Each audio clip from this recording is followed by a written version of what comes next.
જય માતાજી બધાને। તો ફ્રેન્ડ્સ, દૂધીના થેપલા બનાવવામાં ઘણા બધા પ્રોબ્લેમ થતા હોય છે, જેમ કે લોટ ઢીલો થઈ જાય છે, વણતા સમય પાટલી ઉપર ચોંટે છે, ઇઝીલી વણી નથી શકાતું, થેપલા ઠંડા થઈ ગયા પછી ચવડ થઈ જાય છે। તો આ બધી જ પ્રોબ્લેમનું સોલ્યુશન અહીં મેં વિડીયોમાં બતાવ્યું છે। તો વિડીયોને જરાય સ્કીપ કર્યા વિના એન્ડ સુધી જરૂરથી જોજો, અને રેસિપી સારી લાગે ને તો વિડીયોને લાઇક કરીને ચેનલને સબસ્ક્રાઈબ કરવાનું જરાય ના ભૂલતા।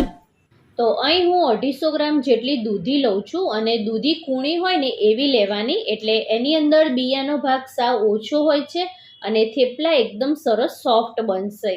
તો દૂધીને પહેલાં ધોઈ લેવાની, અને પછી એનો ઉપરનો અને નીચેનો ડીટીયાનો ભાગ દૂર કરીને તેની છાલ કાઢી લેવાની છે। અને દૂધીને જ્યારે ઉપયોગમાં લો ત્યારે પહેલાં એક નાનો ટુકડો ટેસ્ટ કરી લેવાનો, કારણ કે ઘણીવાર કડવી આવતી હોય છે, અને પછી દૂધીને છીણી લેવાની છે। પણ અહીં એક વસ્તુનું ખાસ ધ્યાન રાખવાનું કે જ્યારે તમારે થેપલાનો લોટ બાંધવાનો હોય ને ત્યારે જ છીણ તૈયાર કરવાનું। જો થોડી વાર પણ છીણ પડ્યું રહેશે ને તો તેનો કલર ચેન્જ થઈ જશે। તો અહીં મારે દૂધીનું છીણ તૈયાર છે, અને તમે જોઈ શકો છો કે દૂધી કૂણી હોવાથી એમાં જરાય બિયાનો ભાગ નથી। અને હવે ફ્રેન્ડ્સ, દૂધીના થેપલાની મેઇન પ્રોબ્લેમ કે લોટ ઢીલો થઈ જાય છે।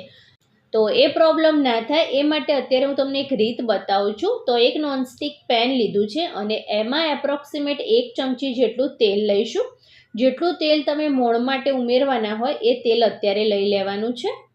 તેલ હલકું ગરમ થાય એટલે 1 ચમચી અજમો, 1 ચમચી તલ ઉમેરીશું, અને અહીં આપણે તીખાશ માટે 4 લીલા મરચાં અને 6 થી 7 લસણની કળીને એકદમ ઝીણું વાટીને લીધું છે।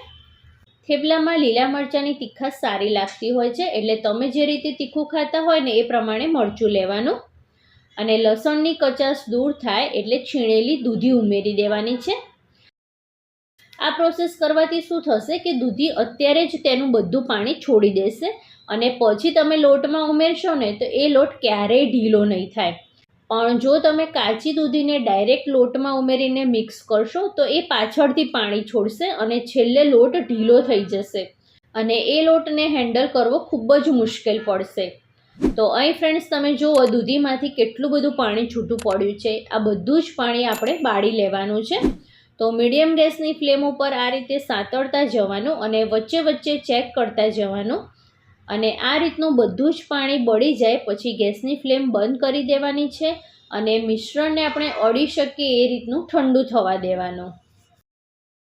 હવે થેપલાનો લોટ બાંધવા માટે 1.5 કપ ઘઉંનો રોટલીનો લોટ લીધો છે।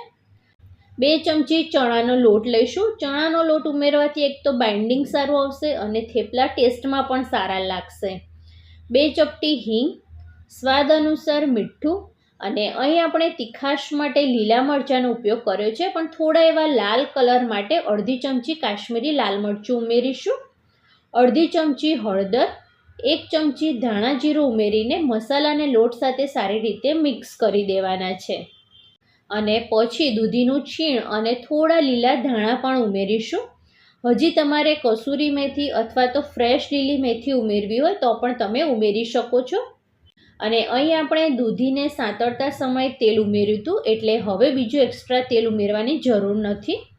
તો બસ હવે બધો જ લોટ ભેગો કરતા જઈને જેટલો લોટ બંધાય એટલો બાંધી લેવાનો છે, અને પછી જો લોટ બાંધવા માટે જરૂર પડે તો થોડું થોડું દહીં ઉમેરતા જવાનું અને લોટને બાંધી લેવાનો છે। અહીં આપણે લોટ બાંધવામાં પાણીની જગ્યાએ દહીં ઉમેરીશું। એનાથી શું થશે કે થેપલા એકદમ સોફ્ટ બનશે, અને 3 થી 4 દિવસ સુધી પણ સારા રહેશે। અને બીજી એક વાતનું એ ખાસ ધ્યાન રાખવાનું કે અહીં લોટ બાંધવામાં ખાંડ ઉમેરવાની નથી। જો તમે ખાંડ ઉમેરશો તો થેપલા ઠંડા થઈ ગયા પછી સાવ ચવડ થઈ જશે, એટલે આ વાતનું પણ ખાસ ધ્યાન રાખવાનું। તો અહીં મારે 1.5 ચમચી જેટલું દહીં વપરાયું છે, અને મારો લોટ બંધાઈ ગયો છે। અને લોટની કન્સિસ્ટન્સી આપણે પરાઠાના લોટ તૈયાર કરીએ ને એ રીતની રાખી છે। ઉપરથી થોડું તેલ લઈને લોટને મસળી લઈશું, અને પછી 15 થી 20 મિનિટ માટે રેસ્ટ આપવાનો છે। તો અહીં ફ્રેન્ડ્સ, તમે આ રીતે લોટ બાંધશો ને તો લોટને રેસ્ટ આપ્યા પછી પણ લોટ ઢીલો નહીં થાય, તમે ખૂબ જ ઇઝીલી થેપલા વણી શકશો।